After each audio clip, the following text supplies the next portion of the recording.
안녕하세요. 친정어머니와 둘이 살고 있는 30대 여성입니다. 지난 한 해를 돌아보니 참 다사다난했어요. 특히나 남편과 헤어져서 그런지 지난 1년이 저에게는 유난히 길었던 것 같네요. 남편과는 지인의 소개로 만났는데 당시 남편이나 저나 나이가 30 중반으로 어린 나이는 아니었어요. 그렇다 보니 시작부터 결혼을 전제로 진지하게 사귀었고 1년 만에 부부의 영까지 맺게 되었습니다. 경제적으로 여유가 있었던 시댁에 반해 제 친정은 그렇게 넉넉한 상황은 아니었어요. 처음부터 그랬던 건 아닌데 여기에는 사연이 있습니다. 몇 년 전 친정아버지께서 암을 진단받으셨는데 당시 의사 말로는 치료만 잘 받으면 살 수 있다더라고요. 그래서 돈 생각하지 않고 있는 재산 다 끌어다 아버지 병원비로 썼습니다. 하지만 애석하게도 아버지는 폐암 수술 이후 합병증으로 허망하게 세상을 떠나셨어요. 아버지가 돌아가시고 나서야 아버지가 개인적으로 지셨던 채무뿐만 아니라 여러 가지로 금전적인 측면에서 생각지 못한 문제들이 발견되었습니다. 결국 빚과 재산 대부분을 포기해야 했고 그나마 어머니 명의로 있던 집은 지킬 수 있었네요. 이후로 어머니는 식당에서 일을 하며 본인의 생활비를 벌어 쓰셨고 저는 저대로 회사 생활을 하며 생활을 이어갔습니다. 저희 모녀 남들한테 손 벌리지 않고 사는 게 어디냐며 감사한 마음으로 살았지요. 그렇게 10년 가까이 살다가 제가 시집을 간다 하니 친정어머니께서 얼마나 좋아하셨는지 몰라요. 친정어머니께서는 3천만 원이란 큰돈을 내주셨고 저는 염치불구하고 그 돈을 받았습니다. 변명 같지만 당시 제가 모아둔 돈이 5천 정도 있었는데 2억을 가져온다는 남편에 비하면 턱없이 부족하다 싶어서 그 3천을 받을 수밖에 없었어요. 하지만 청첩장까지 나오고 한창 집을 알아보던 시기였어요. 하루는 어머님이 집으로 저를 부르셔서 혼수나 예단으로 할 이야기가 있으신가 보다 하고 찾아갔는데 절 앉혀두고 말씀하기를 시아버지가 하시는 사업에 무슨 문제가 생겼답니다. 그래서 당장 해주기로 했던 2억은 못 해줄 것 같다고요. 황당했지만 제가 맡겨둔 돈도 아니니 무조건 내놓으라 할 수도 없는 노릇이었지요. 제가 그럼 어떻게 할까요? 결혼식을 미룰까요? 라고 물었더니 대뜸 저더러 돈 보고 시집 오는 거냐며 화를 내시대요. 당황한 제가 그런 게 아니라 그러면 집은 어떻게 구하나 싶어서 그런다 하니까 당신이 일단 3천을 해줄 테니 제가 가져오는 돈 8천을 보태서 어디 전세나 월세라도 알아보랍니다. 남편도 저한테 계속 미안하다며 그때는 정말 파혼이라도 하면 제가 돈 보고 시집 가려던 여자밖에 안 되게 생겼더라고요. 그리고 무엇보다 집에 대한 걱정이 된 거지 남편 자체가 싫었던 건 아니었으니까요. 결국 계획대로 식은 올렸고 제가 가져가는 돈 8천으로 작은 전세를 구했습니다. 남편이 가져온 돈 3천으로 결혼식이랑 그런대로 가정가구 구색은 마쳤고요. 그러다 남편이 저 몰래 시부모님께 돈을 보내고 있다는 사실을 알게 된 건 결혼한 지 8개월이 지나서였어요. 말이 나와서 말이지만 결혼 초에는 무슨 바람이 불어 그랬는지 남편이 먼저 저더러 경제권을 가지라대요. 하지만 한 두세 달도 안 돼서는 갑자기 그동안 얼마나 모았냐고 묻더라고요. 그래서 제가 가계부 내역을 보여줬더니 밑도 끝도 없이 자기 계산이랑 안 맞는다며 제가 돈을 너무 헤프게 쓰는 것 같다면서 앞으로 돈 관리는 각자 하자입니다. 치사하고 억울하고 이깟 경제권이 뭐라고 괜히 가지고 있다가 더러운 꼴이나 보겠다 싶어서 그러자 했어요. 이후로 그렇게 저희는 각자 따로 돈 관리를 하게 되었습니다. 심지어 보험료랑 통신비도 각자 내자길래 그러라 했어요. 결국 같이 공동으로 부담하는 건 생활비랑 공과금 그리고 세금 정도였는데 이것도 제때 안 주려고 하더라고요. 결국 남편이랑 돈 문제로 대판 싸우게 되었습니다. 돈 벌어서 다 어디다 쓰고 다니길래 생활비도 안 주느냐고 제가 따지고 들었지요. 여자라도 생겼냐니까 자길 뭘로 보냐면서 지가 뭘 잘했다고 같이 소리를 지르더니 자기도 죽겠다며 그리고 나서야 한다는 소리가 아버님 사업이 망해서 자기가 시부모님 생활비를 대주고 있다는 거예요. 당시 남편 한 달 수입이 제가 알기로 300 남짓이었는데 200 이상씩 보내고 있었다니까요. 어이가 없어서 제가 남편에게 절대로 어머님 아버님께 더는 돈 보내드리지 말라 했습니다. 그러다 당신도 같이 망하는 거라고 우리 다 같이 죽는다고요. 그러자 남편도 알겠다 하대요. 그때만 해도 남편은 제 말을 귀담아 듣는 듯 했어요. 희망이 있었달까요? 하지만 바보 같은 남편은 바로 다음날 시부모님께 전화를 걸어서는 저한테 다 이야기했다고 그래서 이제 돈 못 드린다고 했답니다. 당연히 난리가 났지요. 어머님께서 저한테 연락을 해오셔가지고는 네가 뭔데 내 아들한테 돈을 줘라 마라 소리를 하느냐고 그러면서 하시는 말씀이 있는 집 며느리 보면 목에 힘주고 다닐까 그 꼴 보기 싫어 없는 집 며느리 고분고분할 줄 알고 반대 안 하고 받아줬더니 어디 감히 당신 아들을 조종하려 드느냐고 막말을 퍼부으시대요. 어머님의 막말보다 더 힘들고 속상했던 건 그런 상황에서 남편이 한다는 소리가 그러면 반만 드리면 안 되겠냐입니다. 자기가 벌어오는 돈에서 반은 우리 쓰고 반은 시부모님 드리자는데 그럼 어느 세월에 돈 모아서 애 낳고 집 사냐니까 그럼 뭐 자기 부모님은 모른 채 하고 사냐고 오히려 지가 목에 핏대를 세우대요. 한심하고 허탈하고 결국 남편이 저에게 매달 꼬박꼬박 200만 원씩 주면 나머지는 죽을 끓여 먹든 밥을 끓여 먹든 간섭하지 않기로 했어요. 솔직히 마음 같아선 부부지간에 이렇게까지 따져가며 살아야 하나 싶어 차라리 갈라서자 소리가 목구멍 끝까지 올라왔지만 친정아버지 돌아가시고 친정어머니께서 입버릇처럼 하신 말씀이 여자는 남편 없으면 사는 게 참 고달프단 소리였거든요. 그 소리를 귀에 딱지가 앉을 만큼 들어서 그런 건지 그때만 해도 용기가 안 나대요. 게다가 안 좋은 일은 한 번에 몰려온다더니 얼마 지나지 않아 청천벽력 같은 연락을 받게 되었습니다. 식당 일을 마치고 집으로 돌아가던 친정어머니께서 교통사고를 당하셨다고요.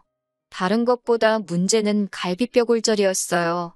의사 말로는 4주 정도는 입원한다 생각하라대요. 앞으로 어떤 후유증이 있을지 모르니 옆에서 잘 살펴드리라면서요. 회사에는 사정을 이야기한 덕분에 당분간 야근에서 제외될 수 있었습니다. 그래서 낮에 회사에서 일하고 퇴근 후에는 불이 나게 친정어머니가 입원한 병원으로 향했어요. 그렇게 열흘쯤 되니까 친정어머니가 갑갑하다며 나가고 싶어 하시대요. 의사도 하는 말이 생각보다 상태가 금방 좋아지셨다고요. 그래서 다행히 친정어머니는 입원한 지 12일 만에 퇴원을 하게 되었습니다. 당분간 통원 치료를 받아야 한다는 말에 제가 같이 다닐 요량으로 저희 집으로 모셨어요. 남편이 못마땅해 하긴 했지만 일전에 어머님도 아버님과 싸우셨다며 막무가내로 일주일이나 계셨던 적이 있거든요. 그래서 자기가 이러쿵저러쿵 말할 상황이 못 되었지요. 그리고 친정어머니를 모시고 온 이튿날 웬일로 어머님으로부터 연락이 다 왔대요. 지난번 돈 가지고 한바탕 큰 소리가 오간 이후로 어머님께서 먼저 연락을 주신 건 처음이었지요. 솔직히 저는 늦게나마 저희 어머니는 어떠신지 물어보려고 연락하신 줄 알았습니다. 하지만 이게 웬걸 대뜸 하시는 소리가 다음 주엔 네 시애비 생일인 거 아냐입니다. 제가 알고 있다고 그래서 그렇지 않아도 그날은 모시고 외식이라도 할 생각이었다고 말씀드렸어요. 그러자 어머님이 저더러 외식이 웬 말이냐며 시집 오자마자 처음 만난 시애비 생일인데 당연히 네가 생일상을 직접 차려야 되는 거 아니냐고 그런 것도 안 배우고 뭐 했냐대요. 어이가 없던 제가 남편에게 들으셨겠지만 사고로 다친 친정어머니가 지금 여기 계신다고 잘 아시지 않냐고 저도 그러면 안 됐는데 너무 속상해서 조금 빈정거려 봤네요.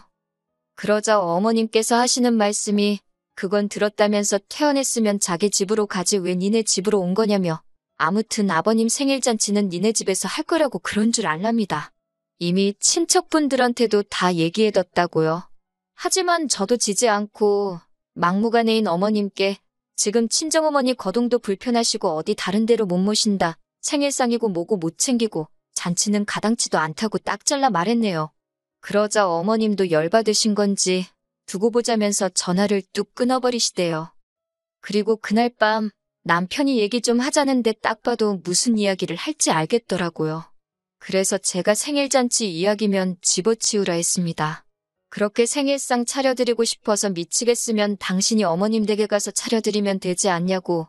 그게 굳이 우리 집이어야 할 이유가 있냐. 그리고 지금 친정어머니가 아프신데 내가 시아버지 생일상 차리게 생겼냐고. 그랬더니 남편이 한다는 소리가 저더러 지금 자기 부모님이 망해서 무시하는 거냐고 그래요. 어이가 없어서 그건 어디서 나온 자격지심이냐고 그러면 당신이랑 시부모님이 우리 엄마 무시하는 건 뭐 때문이냐 그랬습니다. 모 눈엔 뭐만 보인다고 똑같은 사람 취급하지 말라니까 얼굴이 벌개져서는. 그리고는 한 이틀이나 지났을까요? 친정어머니는 방에서 주무시고 저는 거실에서 TV를 보고 있었어요. 남편이란 인간은 꼭두 새벽부터 어딜 갔는지 보이지도 않고 이때 솔직히 한참 냉전 중이라서 저도 굳이 관심을 두지 않았습니다. 갑자기 요란하게 현관벨이 울려서 나가보니 어머님 아버님이 문 앞에 서 계시대요. 집 안으로 밀고 들어오시려는 걸 간신히 막고 지갑하고 핸드폰만 챙겨 밖으로 나갔습니다. 집 앞 카페에 들어가 자리를 잡기가 무섭게 어머님이 꺼내신 말씀이 저더러 잔소리 말고 다음 주에 생일상 차리랍니다. 어이가 없어서 못한다 하지 않았냐고 왜 이렇게 억지시냐고 물었어요. 그러자 하는 소리가 친척들 앞에서 당신들 얼굴에 똥칠해야 속이 후련하겠냐고 그럽니다.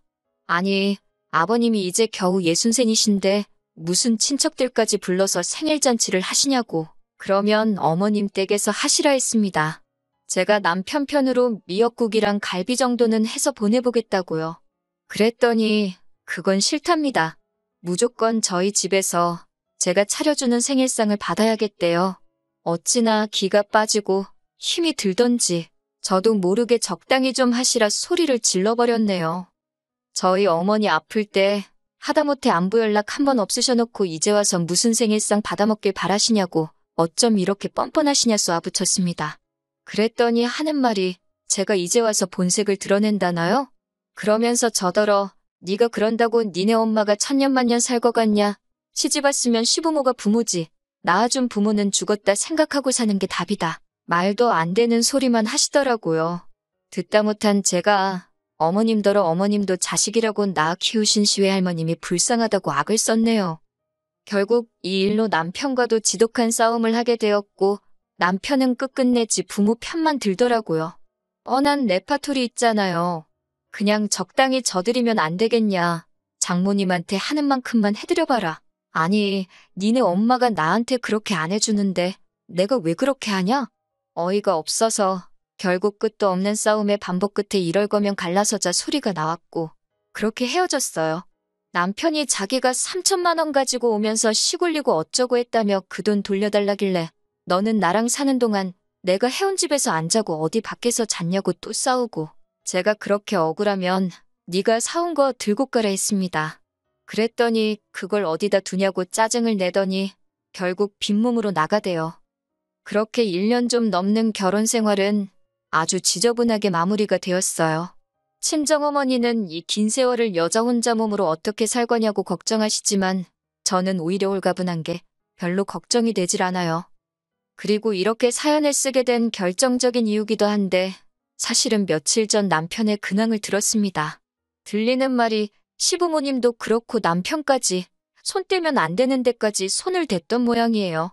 결국 주변에서들 돈 갚으라고 난리가 나서 고소까지 당했다던데 저야 그걸 알아서 헤어진 건 아니지만 그 동구렁텅이에서 빠져나온 게 얼마나 다행이다 싶던지요. 늦은 후회지만 결혼 그거 조금 늦게 하면 어떻다고 제가 너무 신중치 못했던 게 안타까워요. 물론 이제는 돌아갈 수 없는 시간이니 그만 속상해하고 앞으로 다가올 날들을 열심히 살아볼 생각입니다.